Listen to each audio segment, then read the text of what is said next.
we're going to go off the record now. We've got a special guest here to join us today. None other than Jeetu Patel. He's going off the record. Maybe he had a big update this week, maybe a couple. Gentlemen, I can't turn on the computer and not see the two of you somewhere on my feed. So congratulations for all that you folks are doing. No, I appreciate that. And hopefully the years before that, before we started doing broadcast, we earned our keep. So you sure did. You've got some great insights, and I depend on it. So yeah, we're gonna make G2 say we're killing it. We're gonna just have that be the thing. You're killing it, man. You're killing it. We're killing it. Oh, so listen, I mean, I have to say back to you, G2, that you are equally as prolific. I've been turning on anytime I go in LinkedIn, I'm pretty sure I saw a picture of your beautiful bald head and the president of the United States. It was. So I had the honor of meeting the president and His Highness, His Royal Highness MBS in Saudi. So it was a great event that they thrown there. So it was fantastic. Yeah. Well, G2, while you were there crushing it and cutting deals, Dan and I were sending memes back and forth with each other, just like, navel gazing. Here we are not cutting deals in there. So we absolutely had some FOMO out there. But congratulations on everything. And G2, but I've really, in the short period that we've known each other, I've really taken an appreciation for your product centricity.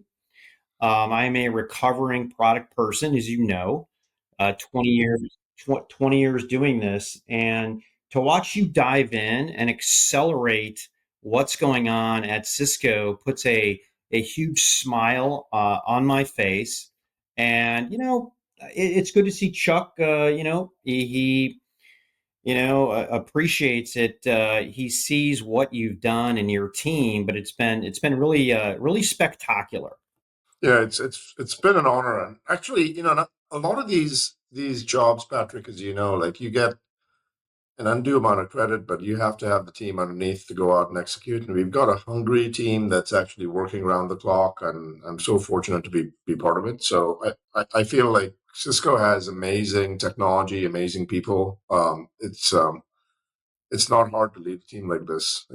They're just pretty self-generating on amazing innovations on a constant basis. So, well, you're now the president and chief product officer. They give these jobs to anyone, Patrick. What can I say, man?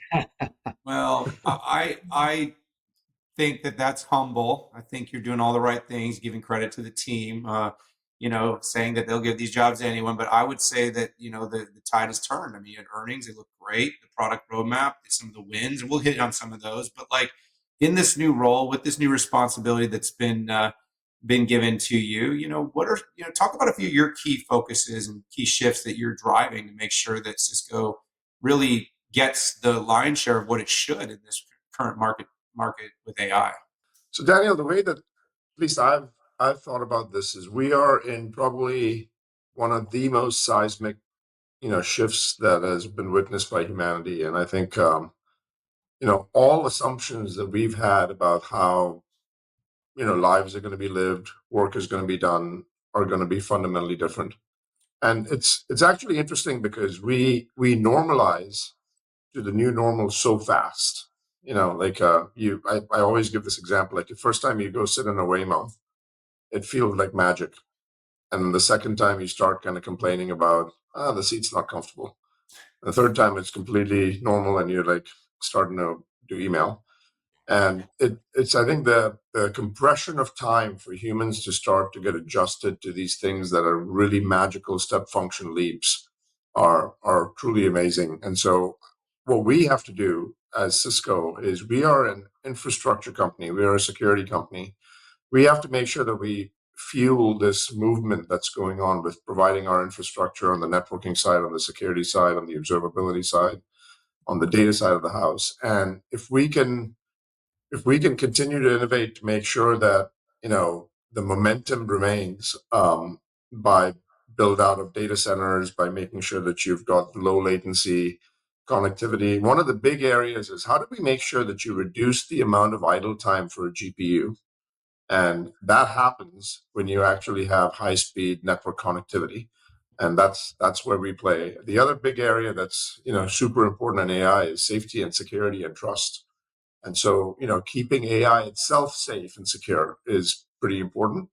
And so those tend to be kind of big areas of focus for us. And then what we've done is we've started constructing partnerships, because I believe that this market is going to be all about ecosystems and partnerships. So whether it be OpenAI or NVIDIA or G42, these are all kind of amazing companies that we want to make sure that we partner with, so that we can provide what we are best at to them, so that they can do what they're best at, and we can progress the mission for AI. So G2, one of the hardest things as running products is balance.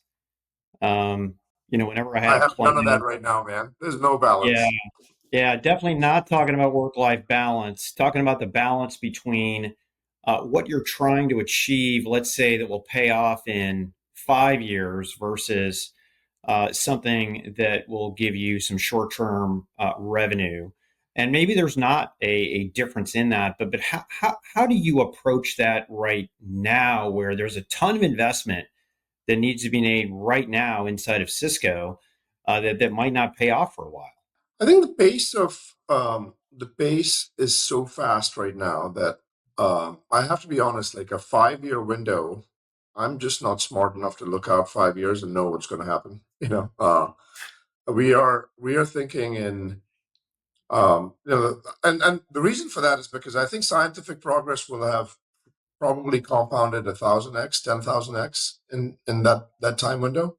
And when you have an exponential curve like the one that we're going through right now, it's very hard to predict long term. But what you have to do is make sure that speed at scale is really, really thought through. So one of the things that we talk about internally is, can we operate at the speed of a startup with the scale that we have? And if we can do that right, we'll be in pretty good shape. The thing that we've really focused on is, can we build great products that actually get out to the industry fast, that get to adoption fast, that get to commercial relevance fast? And that's the 3-part goal: is build great products people love, that they can't resist talking to their friends and family about, make sure that they get adopted, and then make sure that once they've been adopted, that there's commercial relevance. And you're starting to see this now in the way that our financials are starting to look, and the way that we've actually seen our businesses start to grow, and it's because there's this relentless kind of pursuit on excellence around the product. I would say that we are probably about a 24-month window to 36-month window is the outlook that we keep in mind, Patrick. And then beyond that, I think you just have to keep iterating, and you have to be nimble enough to make sure that you can adjust and be responsive to market movements, but don't become reactive to them. I think that's the goal: is, can you be responsive without being reactive? Because reactive almost is being panicked, whereas responsive is, making sure that you can adjust to those and really use it to your advantage and to the advantage of your customers. Makes sense. I love the startup mentality, and there was a lot of discussion about, hey, is Cisco slowing down? How relevant are they in the age of AI? And I think the last 6 months of product announcements, to me, have shown that you guys are very much in the AI game. So I appreciate you outlining that. I'm hoping there's no longer a debate anymore about the fact that Cisco is slow, because I used to hear that all the time. And we have done more in the past 18 months on product innovation than we had done in the decade prior combined. Like there's no shortage of ideas still, and we're just getting warmed up. So I'm hoping people are seeing it now at this point, because just in the last week, Daniel was making fun of me when I sent over a list of all the things we've announced last week, and it's like, there's a half a dozen things that we announced last week. Every single day we had a new thing, starting with, on Monday, the chief product officer of OpenAI joined our board. And then from there on out, like there was, announcement after announcement. Our partnership with His Highness, His Royal Highness at MBS at Saudi, and then what we're doing over there with the Humain Group, and then what we did with Abu Dhabi and G42, and it just there's a compounding effect to it. Well, let's dive into that. I was going to ask you about what the next 20 years of tech look like, but you said you can't do 5. So I'm gonna get to something that you can talk about. The great thing, by the way, G2, Pat and I have this commitment to making the longer calls because no one ever holds you accountable. So like, yeah, I'll bet 30. I'll make a comment on what I think is going to happen in 30 years because I'm going to probably be dead. So I just like spending other companies' monies too. Like really, I can recommend to that he gets into a business that's going to cost him $1 billion in R&D. But I always preface that with, this isn't my money, but here you go. I can. We got to run it like it's our own money, otherwise it doesn't work, right? Yeah, you do, and it is. I mean, you're a shareholder, and many people are. Good company. So let's talk because you've kind of alluded to this a few times about these partnerships. Let's dive in because I know we only have about 10 more minutes of your precious time. Thank you for that. You've done a lot of partnering. Humain was a big one. There's been some big things with NVIDIA, AIP. I mean, there's so many things that you've been up to. Talk about kind of, you mentioned ecosystem being the future. Just kind of break this down a little bit more for us. So, I mean, at the macro level, what's happening right now is that, there is a huge movement around AI, and that you have to then look at what is AI, what's constraining AI. And what's constraining AI right now? Power, compute, fast infrastructure for networking, and then making sure that you've got the right level of AI companies actually taking advantage of that, and data, right? And so if we start looking at, and then of course safety and security become big pieces. So what we've done is we have had a bunch of partnerships right now, strategic investments as well as partnerships around data center build out. And so Humain was the first project. In fact, Tarek, who just got named the CEO of Humain and works for His Highness Abdullah Al Swaha, who's on MBS's staff, one of the kind of thought leaders in AI in the kingdom. What's really interesting is as you move into this of agentic AI, what are the things that are going to need to be done? And so if you need to make sure that you have massive data center buildouts, we partnered with Humain along with other chip manufacturers, whether it be NVIDIA, whether it be AMD, to ensure that we can provide low latency, high performance, low energy consumption networking infrastructure for Humain. And then we've also partnered with them on the security front, right? And so there's a combination of two. And what I was saying was Tarek had built out the geo infrastructure, and we had helped him build out the geo infrastructure for networking. And then he built out the Rakuten infrastructure. So as a company, we've had a relationship with him for multiple years. And so he's seen this rodeo before. He knows who to bank on and depend on when you have to build out resilient infrastructure at scale. And so we decided to start talking, as he was starting to take this job, and here we are. And so that's the first big partnership that we announced that which is why I was in Saudi for a couple of weeks back to back. And then the other area that's a powerhouse in the Middle Eastern region is Abu Dhabi with UAE. And if you look at what Sheikh Tanoon is doing over there, who's the AI mastermind, and Abu Dhabi has become one of the hubs for AI over there. And so they over there, what we've done is we've done a partnership on multitude of different levels. The AI infrastructure project is something that BlackRock and MGX have actually come together with. We've made a strategic investment over there. We're also partnering with, the Stargate project that was just announced yesterday, the Stargate UAE project with Sam Altman and Jensen and others, Oracle, and SoftBank. and we will be, we will be providing the networking infrastructure for both hardware and software, security infrastructure, hardware and software, and then observability. And so that's an area that we'll actually be partnering. So that was the second big area of announcements. We will continue to do more and more kind of infrastructure build outs with countries who are going to be, kind of allies of the U.S. And so that's actually been really exciting to see. And I think this is fantastic in the long term for the U.S. because U.S. tech is going to be used in all these different areas, and it's going to be something that will only continue to keep compounding in its importance. Yeah, I mean, I couldn't believe the amount of announcements that you've done over the past 2 weeks. And, this is good for the country. It's good for national security because if they're not going to be buying our technologies, they're going to be buying China's technologies. And I choose our technologies over anything. So I want to lighten this up, end on I don't necessarily call it a fun note. It's related to AI.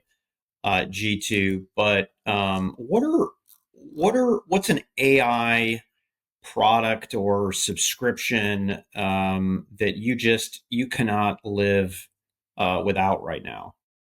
I'd say the most used for me right now is OpenAI. ChatGPT and what they've done. I think Google's done a fantastic job in the past couple of past week as well. I don't know if you've used Veo 3. I mean, it's mind bending what they've Did done. my first video today, and it wouldn't actually let me do it. I wanted Patrick Moorhead riding a motorcycle in the desert, and it said, "Nope, can't do that. Sorry." That's you're too cool for AI, man. And the other one is, I think we've made strategic investments in, Anthropic. I think Claude's good. The one area that we're investing a lot in right now is, look, we've got 27,000 engineers. I think they should each be able to produce at least an order of magnitude more in the next couple of years than what they do today. And so, we are equipping them with Windsurf. We just actually announced a partnership with OpenAI this week as well on with Codex. So Codex is their kind of agentic tool for software engineers, where you can literally give it a task and it'll fully autonomously go out and fix a bug. It'll go build a small little website for you, whatever you want it to do. It'll actually do it in a fully agentic form. And so we are the first design partner with OpenAI.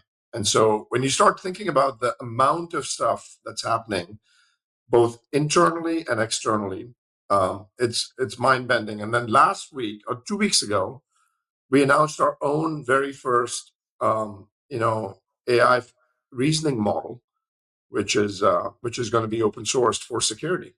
And so I announced that at the RSA keynote. And so I believe that the world is going to get to be very, specialized, where you're going to have specialized bespoke models. And so we had an 8 billion parameter model for security that we launched that, believe it or not, is actually performing better than, and as good as a 70 billion parameter model with a very, very small amount of data. So you can run that literally on a single A100. And so when you start thinking about the level of drop of cost of compute that can happen for these specialized models, that's going to have a meaningful impact for organizations, where something in the past that would need like a cluster of 4 nodes and 32 GPUs that were H100s, now you can run for a fraction of that cost. And that's going to keep the world safe because it's going to be around security and safety. So I feel like, answering your question, my probably the thing that I use the most on a daily basis is ChatGPT. But even something like Midjourney, like every single one of my keynotes has gotten transformed because of what Midjourney can do. That's exciting. Yeah, I thought you were going to say the OpenAI Johnny Ive pin, but that's not available yet. that talk about a partnership of titans. I mean, I know Sam well because of all the stuff that we're doing right now with OpenAI, but Johnny is a legend in this industry, and the fact that those two have come together, I think, is going to do some amazing things. And what they're doing is fundamentally reimagining the entirety of the stack of tech, which I think is going to be really exciting to see. For sure. You know? I'll just come on the record, since we're off the record, and say I'm a skeptic. I actually don't I don't see that. You're a skeptic of Johnny Ive. I'm not a skeptic of what he's done. I admire what he's done. I'm a skeptic of them coming together and outpacing and outclipping and potentially reordering the hardware ecosystem, which is what it would require to get people to move. But again, that's, sometimes I'm a skeptic, sometimes I'm a believer. I'm a techno optimist. I'd love to see more disruption. Nobody could disrupt the BlackBerry until it happened. Maybe no one can disrupt the iOS until it happens. I'm just saying. I don't even think it's going to be that zero sum, Daniel. And the way I'd love to see what happens, and we should have this conversation in a year or 2 years from now and see if you're right or wrong. But the reality is there's so much beta, there's so much risk in any of these projects that go on, that by definition, most of these projects tend to have a degree of irrationality to it. But that's what startups are, is they're irrational by nature. But I do feel like when you get two people with aligned values that have an obsession to go out and do something meaningfully discontinuous in the market, like good things happen from it. On the other hand, I don't think, I'm a big fan of Apple, and I think Apple is going to be one of the giants of the industry that we will keep looking up to and admiring for as long as I'm alive, at least in my lifetime. So I do feel like what this does is just becomes additive in nature rather than something getting subtracted as you go forward. But I'll wager a bet that I think these two will actually do something meaningful. And we should come back over here in 12 months and see if you were right or I was right. Well, let's make a bet to go out to the beach somewhere and look at awesome cars together and maybe race them at some point. Winner take all. But again, the world doesn't go round if there aren't a whole lot of opinions. But we, at least at the at the 6.5 here, try to root them in research, data, and facts. But we get a lot of our calls right, and we'll remind everybody out there of that when we do. And when we get them wrong, we try to hang on. I want to know what Patrick. Hey, Patrick, what's your take on it? You think it's net positive, net negative? I think it's net positive because it bridges the gap between the devices you already have. I don't think the smartphone is not the full instantiation of what people are looking for. What I'm looking for, though, is it truly a pendant, or is it something in your ear or your eyes? This is what I'm trying to figure out. Yeah, what category of device do you think is needed right now? Well, right now, I think it's in the ear, where it's integrated. You don't need a phone; it'll go with you anywhere.